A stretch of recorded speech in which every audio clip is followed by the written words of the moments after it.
আজকে ছিল আমার বিয়ে, তাই আমি সকাল সকাল উঠে রেডি হতে বসে পড়েছিলাম। আরে আরে আরে, সত্যি সত্যি না, ফেক একটা বিয়ে। আর এই ফেক বিয়ের জন্যই কিন্তু আমাকে বউ সাজতে হয়েছিল, কারণ আজকে আমি করতে চলেছি আমার বয়ফ্রেন্ডের ওপর ম্যারেজ প্র্যাঙ্ক। আর এই প্র্যাঙ্কটাকে সাকসেসফুল করার জন্য আমি চলে গেছিলাম মন্দিরে, যেখানে গিয়ে আমার বন্ধুর হাত থেকে আমি সিঁদুর পরে নিই আর মালা বদনটাও করে নিই। আর এই প্র্যাঙ্কটা করতে কিন্তু আমাকে হেল্প করছে আমার অনেক ছোটবেলার বন্ধু শুভেন্দু।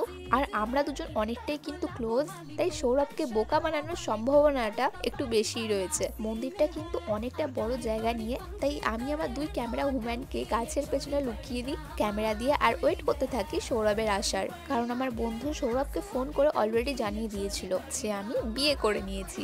আর সৌরভ মন্দিরে আসার পর এমন কি হলো যে মন্দিরের পুরোহিত শেষমেশ আমাদের মন্দির থেকে বের করে দেয়। আর এই ফুল প্র্যাঙ্ক ভিডিও কিন্তু চ্যানেলে অলরেডি চলে এসেছে, আর এই ভিডিওর ক্যাপশনের উপরে প্র্যাঙ্ক ভিডিওর লিঙ্ক আমি অলরেডি শেয়ার করে দিয়েছি, চেক করতে ভুলো না।